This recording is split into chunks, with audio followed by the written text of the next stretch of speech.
today I would like to give you a very brief introduction to a book called Gargantua and Pantagruel by François Rabelais. I've prepared a video where I go into kind of this ad hoc argument about some of the passages in Gargantua and Pantagruel, which I think is kind of interesting. Look forward to that video. You can subscribe and check that out when it comes out. But since the book is kind of big and weird, and I don't think a lot of people talk about it, I just wanted to very briefly introduce you guys to the book and basically recommend it at the same time. So here are some editions that are translated into English that you can buy or borrow from a library probably to check it out. I read a translation by John M. Cohen, which I found very lively and upbeat and funny and exciting, but I'm sure there's I'm sure there's lots of great translations. Gargantua and Pantagruel is a satirical, basically epic poem novel about a family of giants. And that's what it is about on the surface, but really it's basically the Bible of secularism. It's the Renaissance's manifesto of humanism with great colorful adventures and stories and philosophy and poetry and classical learning all woven together into one magnificent, impressive text that is basically the origin, or not, I don't know about the origin, probably these things were happening around France and around Europe already, these kinds of ideas, but Rabelais' articulation of basically humanist, materialist values in Gargantua and Pantagruel might be the single most colorful and beautiful such articulation in the history of humanity. Not to say that humanism and secularism is always so beautiful. In fact, it might well have just been downhill from there. But certainly, if you'd like to understand the world we live in today, or if you'd like to be entertained by some great vulgar adventures, then Gargantua and Pantagruel is definitely a book I recommend.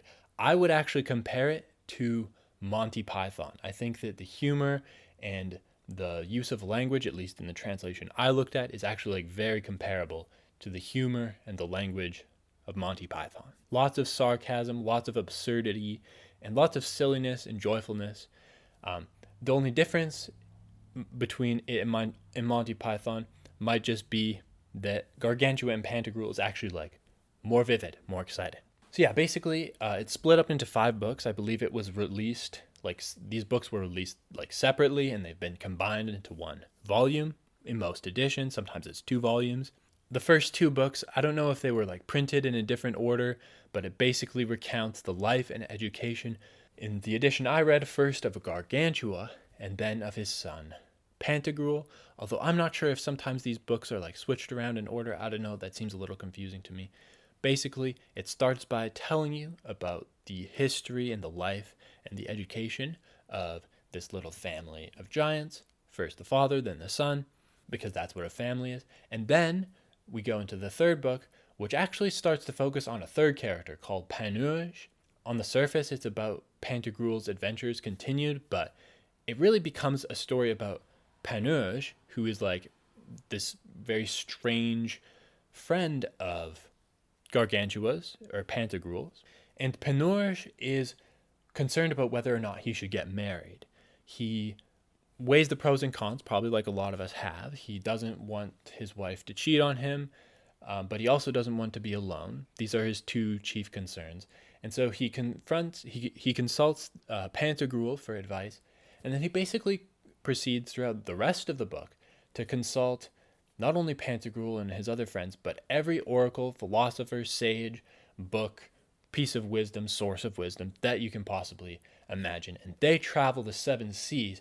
They go on a One Piece level adventure of going between different islands and discovering new kinds of humans and cat humans, and visiting kingdoms upon kingdoms, going through great storms, defying fate and conquering little islands and arguing amongst themselves for adventures upon adventures, just so that Pantagruel can get this answer to this question, should he get married or not? Which I found to be a really ridiculous and silly motivation for such great adventures. A lot of the book is more about like the journey than the destination. It's more about the philosophical peculiarities and insights of each of these little islands, especially as we get into like the fourth and fifth books. And I think for like the entire fourth book, it like doesn't even mention Panurge and his marriage. They're just going on these adventures, and it just talks about the adventures. It like, if you just read the fourth book, you wouldn't even know that it was about whether Panurge should get married. It's just their destination is like off in the distance somewhere. And then in the end, they finally find like the greatest of all great oracles that Panurge was looking for. And I don't know, I guess I won't spoil it, what decision he makes, or if he makes a decision at the end.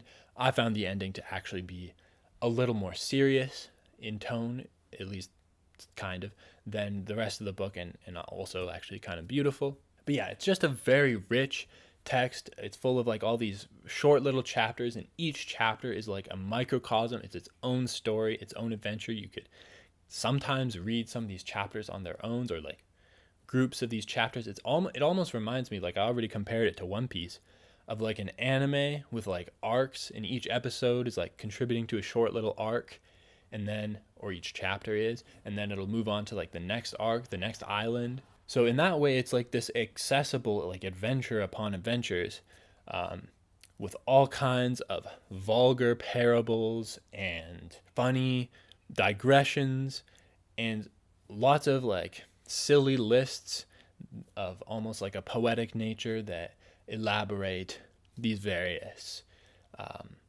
the various natures of all the characters and all the things that Panurge and Pantagruel and Gargantua encounter. The last thing I want to highlight is this other character. I believe his name is Friar John. And Friar John is probably my favorite character from the entire book.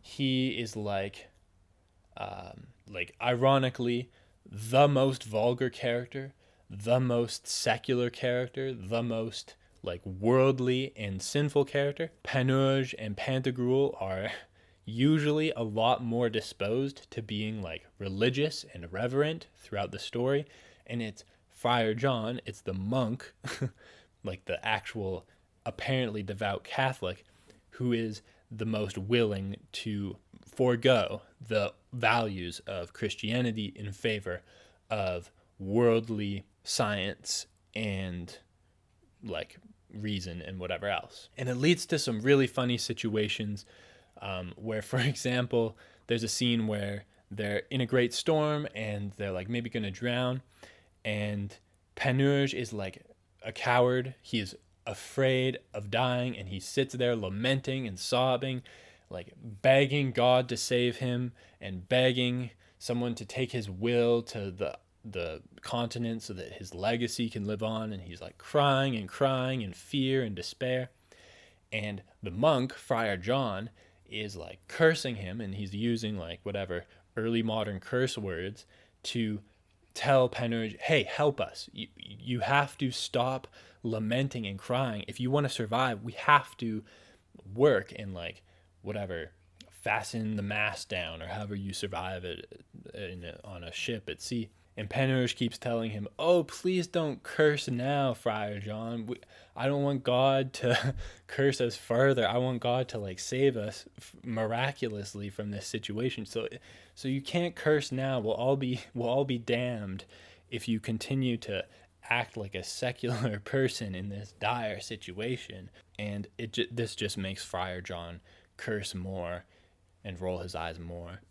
And I found that to be very amusing. And that's just one chapter. The whole book is like back-to-back adventures and silliness like that. So yeah, real soon I'm going to be dropping the more in-depth video where I go into a bit of an argument about how or one of the ways that Rabelais articulates these early modern values that would secular humanist values that would come to dominate the European world in the following centuries. We'll read quotations from the book, and that video is going to be pretty cool, coming out soon. In the meantime, thank you for watching. I hope you got something out of this. I hope that maybe you are inspired to pick up this text. And yeah, check out the links below. Check out my main channel, Patreon. There's lots of cool stuff there. And yeah, take it easy and have a good one.